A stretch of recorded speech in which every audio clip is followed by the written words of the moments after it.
Hello and welcome to this video tutorial brought to you by tutvid.com. Today we're going to take a look at creating this metal lightning icon. We're going to create that and the entire leather background behind it. Basically it's just some vectorized leather. Basically looks like maybe the side of a leather bag or something with a leather strap running across it and this metal icon right in the middle of it. So we're going to take a look at how we can create this. Maybe not the most realistic looking leather, but we're not going to spend very much time on it. We're going to focus on the metal icon, which also doesn't take very long to create. So this is exactly what we're going to create. It's all 100% vectors, so that is great. I'm going to close this file and we're going to start from scratch. So I'm going to go File, New, and create a new document. The size of the document is going to be 800 by 600. Hit OK. And the first thing we want to do is drag in, well, let me bring the bridge over into onto the window here so we can see what we're working on. I want to drag this leather.jpg image right into Illustrator. So there it is. It's very tiny. But this .jpg image is from cgtextures.com. You can download this texture using the link in the video description. I will have a link there for you. You can go and download it. This is the 1024 by 768 size. It's 1024 pixels by 768 pixels. I believe it's the smallest size I have. So go download that. It is free to download and you can follow right along with this video. So now that we have that in Illustrator, note it is tiny, but we can change the width and height here. We're actually going to drag it up to the top corner of our Illustrator document and just pull it all the way down to the bottom corner, just like that. Very nice. Now I'm going to select this, and right off the bat, I'm just going to embed the image. So I'm going to embed that image, and I'm going to select Live Trace. Now, when I select Live Trace, you can see it looks terrible. Basically solid black with some white specks. Not at all what we want it to look like. We want this to look like vectorized leather. So I'm going to leave my preset at default, and I'm just going to change the threshold. Oh, let's change the threshold to something like 80. Let's see what that looks like. 80 should work. It's somewhere between 70 and 90, if I recall correctly, is what worked best. And look at that. It looks pretty nice. Let's try going up to 90. Let's see what that does for us. And then if 90 is terrible, we will try 70. Actually, 90 is not that bad. Let's just go a little above 80, maybe 83, just because we can. 83. And there we go. That looks pretty good. So now that we've finished our live trace, I want to select the expand button up here. This is going to expand this live trace, hence making it not live anymore. It's no longer going to be a live trace, so we can go in and update as we want. So I'm going to choose expand, and we now have this nice shape, or tons of shapes that have all been grouped together. We want to select all the white shapes and change them to a very dark gray. How do we do this, though? How can we do this without having to go through and individually click all these? Well, it's very easy. There is a magic wand tool in Illustrator as well as Photoshop. So I'm just going to select one of these white shapes, one of the bigger white shapes, to ensure that I am selecting white. And up here in the color panel, if the color panel will open for me, there we go. I'm going to fill this with an 80% gray. Let's try that. And that looks very nice. You can see we now have a very nice dark leather effect. Now, this leather is all grouped into one group. So it's all grouped together, all these little shapes you can see. So anywhere I select, it's going to select the whole thing. That's great, because I actually want to copy this and bring it up to its own layer, or bring it up to a new layer. So I'm going to select it, hit Command or Control C, and I'm just going to lock up this initial background layer. Matter of fact, I'm going to double click on it and name it Background, just so I know that this is in fact my background. Create a new layer, hit Command or Control F. Now Command or Control F is the paste in front command in Illustrator, but I always use it for a paste in place kind of thing, because it pastes whatever you've copied back into the exact position where you copied it from. So it's great when you're pasting or copying and pasting one thing to sit right exactly on top of itself again. Command or Control F, paste in front, excuse me, and it works like a paste in place. However, it's not going to last for long, because we're going to select it and use these handles, which are extremely hard to see because there's so many paths going on here. But this handle on the top in the middle, I'm going to select that, and I'm going to pull straight down. I'm actually going to hold my Alt or Option key, so I'm really crunching it together, like so. Maybe bring it down about that far. And now we're going to rotate this up So it runs diagonally across our patch of leather here. Sort of like that. Now again, I'm going to hold in the Alt or Option key and pull it out, so it pulls out straight to the sides like so. Now you can see that we've got a very nice little strap happening across our leather background. And what I want to do now is mask this leather shape to the actual area that we're looking at. You can see I've got all this additional stuff sticking out. So let's mask that. And when we mask it, we want to make sure that we apply the mask to this actual layer. So let's begin by creating a rectangle. I'm going to select the rectangle tool and just click anywhere. And the width is going to be 800. The height is going to be 600. It's the same size as our document. I'm going to hit OK. And I'm going to drag it over to the corner of our document. There we go. Kind of locks in place. And I'm going to fill it with the color white. There we go. I'm going to select it, hit Command or Control X to cut it right off of there. And I'm going to select this object. Now, note, right now I just have the object selected, not the actual layer. I have this group selected. If I were to apply a mask, it would only be applied to this group. I want it to be applied to the entire layer because I'm going to have those little bits of thread that are going to be running in there. I want them to be masked off. I'm also going to finally convert this entire strap into one big rectangle to create a little bit of three-dimensionality. If that is a word, a little bit of three-dimensionality here beneath this strap. So I want to make sure that I have layer 2 selected. I'm actually going to select that little circle there. And when that little circle is highlighted, I know I have the right thing selected. I'm going to double click in this blank area next to this thumbnail in the transparency layer to create a mask. Clip is checked on. Now I'm going to hit Command or Control F to paste that white rectangle I cut just a moment ago. There we go. And you can see our strap across the middle has reappeared. I'm going to select our strap. And looking at it, there's not quite enough contrast between the strap and the background. I'm going to lighten up the lighter areas of the leather in the background. So I'm going to lock up the strap layer. Matter of fact, I'm going to double click that layer and just name it strap. I'm going to unlock the background layer. And I'm going to use my magic wand tool and just select the gray. Now, I can see that I do have the gray selected. I'm going to try giving this maybe a 75% gray. Let's see what that looks like. Deselect. And that's very nice. Now we can really see our strap running through the middle. So that's fine. I can lock up the background layer. And I'm going to unlock the strap layer once again. Now the next step is going to be adding that little edge that gives this a three-dimensional look and also adding the thread. So let's take care of adding the little edge first. What I'm going to do is select this strap, which is now a group, and I'm going to copy it, Command or Control C, and then copy it and paste it in back, which would be Command or Control B. Again, like before, that pastes exactly in place, which is exactly what we want. Now I don't want all of these different colors and everything running together, so I'm going to go Window, Pathfinder, which is right here, and I'm going to choose this icon right here, 2 from the left. It's the Merge Shapes button. So when we do that, it should merge all of these paths together and give us a much, much simpler shape. It may not get rid of all of the paths, but it's going to get rid of a lot of them, which is going to allow us to just fill one shape, and it's also going to make Illustrator run a little bit faster because we're not going to have all these, hundreds and hundreds of paths that we have in here. Really complicated. So here is our somewhat simplified shape, and maybe in an effort to make it a little simpler, let's try this up right here, Unite, which just looks like, the add, yeah, it is the add Pathfinder filter, but it's called the Unite here in the Pathfinder panel. We're going to use that, and there we go. That does a much, much nicer job than the merge did. So here we go. We have this shape, and let's fill this with, let's try a 75% gray to match this gray out here. Okay, and obviously we can't see anything yet because it's still behind our strap. So I'm going to move it to the left. 1, 2, 3. I'm just hitting the right arrow key. Excuse me. Did I say I'm moving that to the left? Moving it to the right using the right arrow key.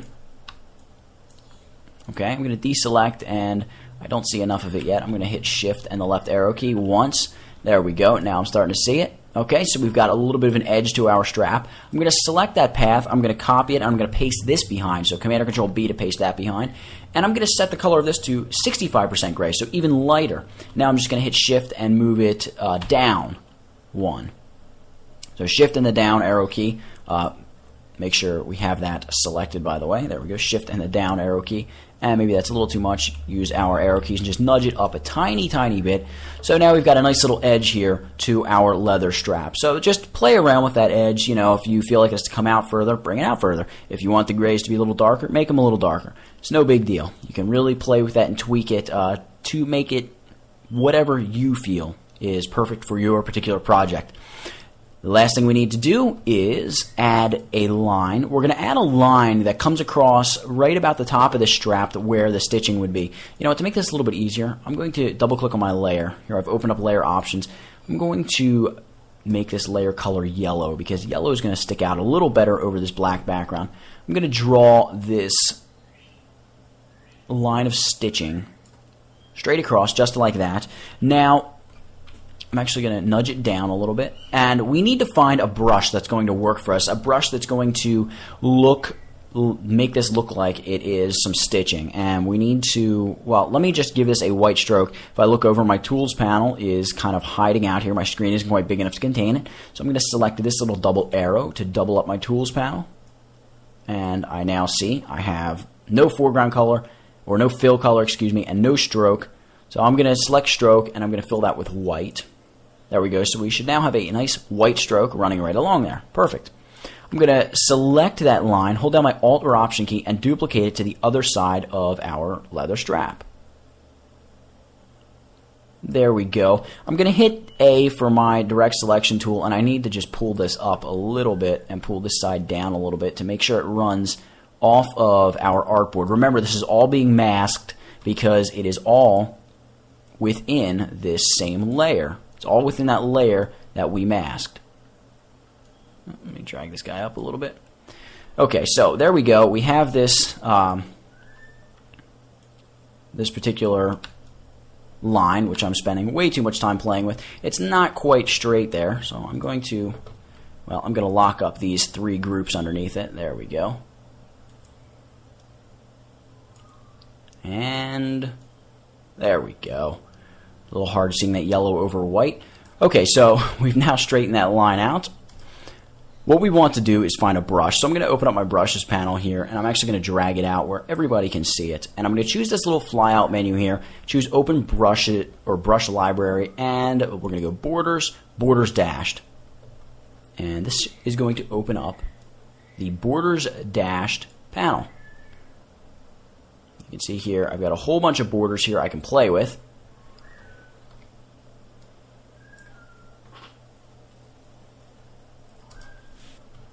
And all we need to do at this point is select our two strokes. Whoop, there goes the Borders Dashed dialog box again. There we go. I'm going to leave it up there. All we need to do is select both of our strokes. I'm going to use the selection tool, which the hotkey for that is V. I'm going to select this one and hold my Shift key and select the other one. And I'm going to select this first dashed line 1. There we go. Just going to select that, and you're going to see, I'm now going to close the Borders Dashed dialog or panel, excuse me. You can see right up here in the top right corner is the little X key for it. It is acting up for some reason. I'm going to drag my brushes panel back in with the swatches and symbols. Now that we've done that, you can see that the border is black. Well, you can't see it because the border is black, I should say.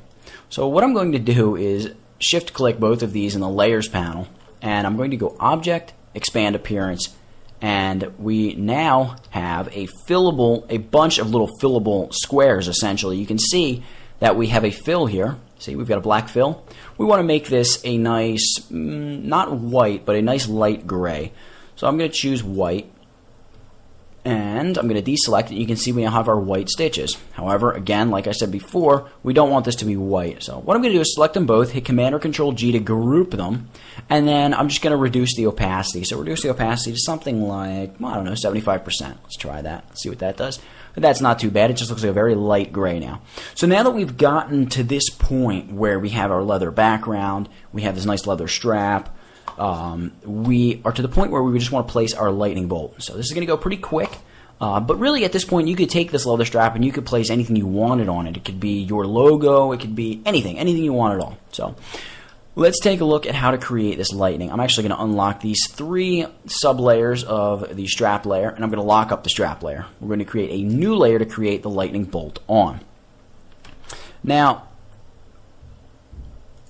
what we want to do is use the pen tool, and our fill set to white is fine. Basically, I want to just click up here, click down, and sort of at an angle, like that, just creating straight lines, come straight back across, and then click down again like so. So creating this almost very squared off S, we are creating the first half of our lightning bolt shape. I'm actually going to swap my fill and stroke, so you can see I just have a white stroke here, just like that. Matter of fact, I'll make the stroke a little bit bigger so it's easier to see. There we go, just like that. I'm going to hold on my Alt or Option key and drag this straight over. Maybe drag it up a little bit. Something sort of like that. Now I'm going to use my direct selection tool, that's A, and I'm going to click on the anchor point right at the tip of this side of our bolt of lightning and drag it over to the top of that shape, or to the top of that line, excuse me, and I'm going to drag the bottom of this line over and connect it with the bottom of that line. So you can see we have this nice little lightning shape now. I'm going to select this and flip our fill and stroke, and because I didn't select them, use your direct selection tool and draw over the tips of these two ends of the lines and go Object, Path, Join, and we're going to say corner and do the same thing with the bottom. Draw over, I'll deselect the whole thing, and then draw over those two tips, Object, Path, Join, corner, and now we have one shape we can select. Flip the fill and stroke, and you can see we have our nice lightning bolt shape. So we just created a nice little shape. The next thing we want to do, well, I want to make it a little bit bigger to start. Kind of move it down a little bit, maybe rotate it just slightly. Now, we want to fill this with a metallic looking gradient. So I'm going to go to the gradient panel. I'm going to fill it with just a simple black to white gradient. I'm going to maybe set the angle to 90. And what we want to do is begin adding points. We're just going to add a whole ton of points in here, maybe 6 or 7 points in between the two black and white points. So here on the white point, up here in the color picker, I'm just going to maybe set that to a 50% gray, then set the next point to just pure white, and then the point after that to a very dark gray, the point after that back to a very light gray. The point we want to do, or the point we want to make with this gradient is high contrast. By creating a high contrast gradient, we're going to make it look like metal. So after that light gray, I'm going to make a complete solid black, and after that complete solid black, I'm going to go back right to solid white, and after that white, I'm going to go to sort of a medium to light gray, and after that, I want to go to a very dark gray, and then let's say a white again, and then finish it off with black, just like it is. So you can see we have a very metal looking gradient. And that's the way you create a metal gradient. It's just create that contrast between black and white. It just gives it that kind of oomph, that punch, you know, like everything in the world is reflecting off of me. So I'm going to select the shape and copy it, Command or Control C, paste it in front, Command or Control F, remember that pastes in place, and we want to make this a little smaller. However, if we just grab a top point, hold the Shift and Alt or Shift and Option keys and drag in, it's really not going to do the trick. So we're going to undo that, Command or Control C, or Command or Control Z, excuse me. We want to make sure we have that shape selected and go Object, Path, Offset Path, and I had a brain freeze for a moment, Offset Path, and set this to -2 pixels. We can preview that, and we can see it just pulls it in nicely. So we're going to hit OK, and we now have a smaller shape. And all we're going to do is invert this gradient. We're going to say -90. So we've just flipped that. So now we have this nice sort of 2 pixel metallic border going around this. And we're going to copy this shape, Command or Control C. We're going to paste this in front, Command or Control F. And what we're going to do with this is offset this. Object Path, Offset Path it is. Offset it by 2 pixels, hit OK. And this one, we're just going to fill with a simple black to white gradient. So we're going to go to the Swatches panel, choose the black to white gradient. However, we're going to make, well, we're going to leave the white as white. We're going to pull the white down a little bit so you can really see some of the white. And the black, we're going to make it simply a medium to dark gray, like so. Kind of pull that up a little bit. But we definitely want more of the white to be showing than the gray. Well, maybe about halfway. That should be fine. We can always play with this later. Okay, so there is our actual fill in the center, in between these two gradient strokes. What we want to do after this is apply a stroke to this innermost lightning bolt shape. Notice we have like 5 shapes here. That's because you actually have an additional shape each time you offset the path. You actually get an extra shape in there. So don't worry about that. We're not going to go through right now and delete them. You can go through and do that later on if you feel the need. For now, I'm just going to choose this innermost shape, the one with the white to medium/dark gray gradient, excuse me, on it, and we're going to apply a stroke to this. Let's try a 1 pixel stroke. That looks good. However, we want it to be an inner stroke, and we want this stroke to be not white, but well, not black either. We want it to be more or less one of these sort of darker grays like that right there. That should be good. Deselect, you can see it really just pops that edge away from our metal thicker strokes. So now that we've done that, what we're going to do is select this, select that innermost bolt shape, hit Command or Control C to copy that, and before we go any further, we're going to grab the ellipse tool and draw out 1 ellipse right across the top, just like that. Notice it has a stroke and a fill that we don't want. So I'm going to come over to my Tools panel, get rid of the stroke by hitting that little slash button, select the fill, and set that to white. Now what I'm going to do is select that path, go to the Transparency panel, double-click to create a mask, and hit Command or Control F. Paste that inner lightning bolt there to mask that shine to only our lightning bolt. Select the shine layer again. We're not on the mask any longer. Over here on this thumbnail, and set the blend mode to soft light. Just going to give us a nice subtle shine up there. We're actually going to do 3 separate shines, so draw out another circle right here like that. And in the Transparency panel, double click again, Command or Control F. We still have that same shape selected, so you don't need to worry about us not having that shape. Select the layer, set that to soft light as well. And we're going to draw 1 more circle. This one is actually going to be long and thin like this. And this one's going to come right across the middle right here. And double click in the blank area in the Transparency panel again, Command or Control F to paste that shape in place. Select the layer thumbnail, set the blend mode to soft light, and there we have it, a sort of 3 different shines happening there on the top of our lightning bolt. Now the last thing we want to do before we call it a day, we want to select here under the Shape tool. We have this tool called the Flare tool. We're going to double click on the Flare tool, and basically these are the default options: diameter 100 points, opacity 50%, brightness 30, etc., etc., etc. We're going to leave it like that, and we're going to draw out a flare right here, right at the point at which these 2 lines meet. So right about there.